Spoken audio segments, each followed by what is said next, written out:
Jaallatamoo hordoftoota Alidaan Tiyuub akkam jirtu? Jireenyi keessan jaalalaan akka guutame abdii guddaa qabna. Ammas jireenya jaalalaan guutame qabaadhaa isin jedha Alidaan Tiyuub. Jaallatamoo akkam jirtu? Jaalalli keessan hundi jaalalaan jireenyi keessan hundi jaalalaan akka guutame abdii guddaan qaba. Hadhamoo akka beekamu warra shamarraniitiif ergaa bareedduu isii qabadhee dhufeera. Ergaan kiyyaa hadhaammoo dhiirri tokko yennaa si jaallatu akkamii agarsiisa kan jedhu waan baay'ee dubbanna.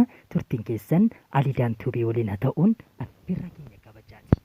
Sanaan duramoo Alidaan Tiyuubiin sheer, sabskiraayib akkasumas laayik gochuudhaan miseensa Alidaan Tiyuub ta'uuf yaalaa. Egaa yaada keessanis immoo koomentii jala seenuudhaan yaada gaariis ta'uudhaan ni danda'a. Yaada sirreessuudhaa qabnu nu kennuu ni dandeessu.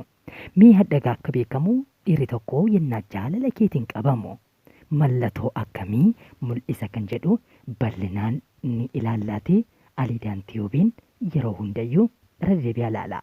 Kutaa tokkoffaa hadha dhiira si jaallateen mallattoo akkamiitu irraa mul'ata jedhuun egaa akka armaan gaditti kunoote dhiirri tokko yennaa jaalala keetiin qabamu ija keessa daddabalee si ilaala. Ija kee yoo ilaalu hin quufu. Nama hundarra dabarsee ija kee qofa dheebota. Iddoo ati jirtutti naanna'ee si qofa ilaala malee gonkuma iddoo biraan laalu. Yeroo iji keessan irree walirra bu'u hedduudha kan inni si jaallatu yookaan immoo gammachuun itti dhaga'amu. Egaa dhiirri tokko daddabalee yoo ilaale yookaan gara kee mee mil'ate onnee ijaa keessaa jaalala kee waan qabuuf atis immoo onni isaa keessa seenteettaatii of eeggadhu yookaan onnee kee baniif akka amal maal jette banii onnee kee naaf baniin jenneeri amal maal kutaa lammaffaadhaan yookaan immoo inni lammaffaan immoo dhiirri tokko yennaa sirriitti si jaallatu gara ati jirtutti naanna'ee ta'a. Ati yoo fakkeenyaaf kutaa tokko keessa barattuu haa jennu. Kutaa tokko keessa yennaa barattu yookaan yennaa barattanuu dhiirri tokko yennaa daree keessa taa'u fuuldura kee yoo taa'aara ta'ee ol garagalee sitti naanna'ee ta'a. Yookaan immoo yoo ati gidduu barattootaa keessa ta'ee gara fuuldura kee deemuudhaan ol naanna'ee gara keetti ta'a. Jaalalli dhiirri jaalala keetiin qabame akkasii immoo sitti immoo sodaateeti. Kun immoo mallattoo isaati waan ta'eef atis hin goyyominiiti takkatu bariif jechuu jaallata. Alidaan Tiyuub. Inni sadaffaan immoo si kolfisiisuuf yeroo hunda ni yaala. Nama tokko wajjin ollaa kee yookaan immoo si bukkee taa'ee cinaa kee taa'ee waa'ee waa biraa hin dubbatu. Yeroo hunda waan ati qabdu, waan ati jaallattu akkasumas waan si kolfisuu danda'udha kan inni dubbatu. Inni kaan immoo qabxii inni kaan yeroo hunda waa'ee kee qorata. Maal jaallatti? Maaltu jibbisiisa? Maal nyaatti? Maal immoo mufatti? Isa jedhu sirriitti namoota irraa qoratee hiriyoota kee irraa qoratee adda baafata jechuudha. Waa'ee kee nama waa'ee kee qoratu yoo argarte giiftii dafiitii qacam godhiin. Inni kaan immoo dhiirri tokko yennaa jaalala keetiin qabamu jaalalaan si ilaala. Iji isaa laafee keessoo isaatii jaalalaan kan mul'atu jira miti ija laafeessi. Nama tokko hin beekta nama jaalalaan kee qabu yoo ija laalee laafee si ilaalee onnee isaa keessa jirta jechuudha. Ammas inni kaan immoo yeroo dhaabbatu waan qabee gadhiisu ni wallaala. Keessumaa yennaa ati itti dhuftu jechuudha.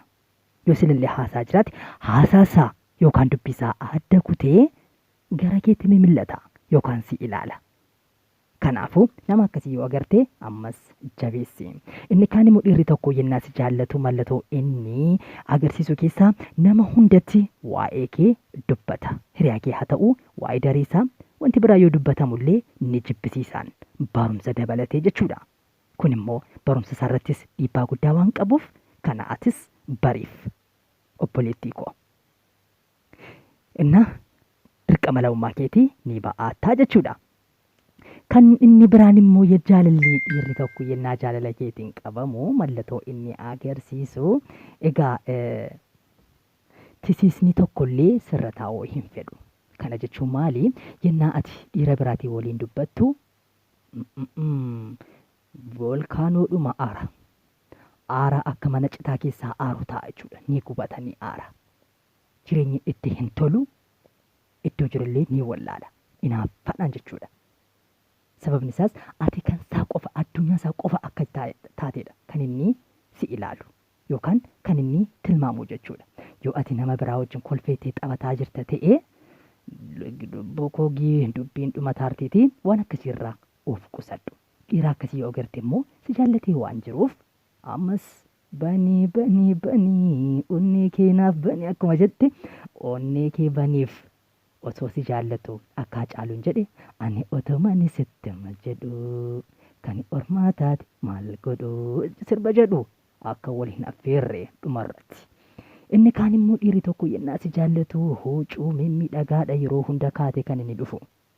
Huccuu isaa jijjiirratee mimmiidhagaa isii qabu qulqulleesseeti fuuldura kee dhaabbachuu kan inni fedhu jechuudha. Nama akkasii yoo agarte ammas hin gadhiisiniiti onnee kee kenniif. Qabxii inni dhumaa fi kutaa tokkoffaa hadhaatti hin golamnu immoo dhiira si jaallate tokko mallattoo inni agarsiisu yennaa ati bira hin jirre ni mukaa yookaan immoo jireenyi ittiin tolu. Barumsa illee ni jibbaa. Hiriyaa isaatii waliin hin haasa'u.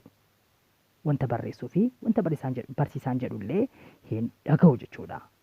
Maarree kun miidhaan qabuu fiire kana bariifiiti ammas sirba hamalmaala baatee banii onnee kee jedhu si affeereera. Kanadhaa kana fakkaata. Egaa viidiyoo keenya kan lammaffaatiin immoo mata dureedhuma kana keessaa dhiira si jaallatu maali kan jedhu baay'ee ergaa mimmiidhagaadhaati. Isas eeggadhaati hordofaa. Kanadhaa asirratti raawwanneerra. Alidaan Tiyuubiin sabskiraayib godhaati odeeffannoo jaalalaa yeroo hunda. Jaallatamoo hordoftoota Alidaan Tiyuub akkam jirtu? Jireenyi keessan jaalalaan akka guutame abdii guddaa qabna. Ammas jireenya jaalalaan guutame qabaadhaa isin jedha Alidaan Tiyuub.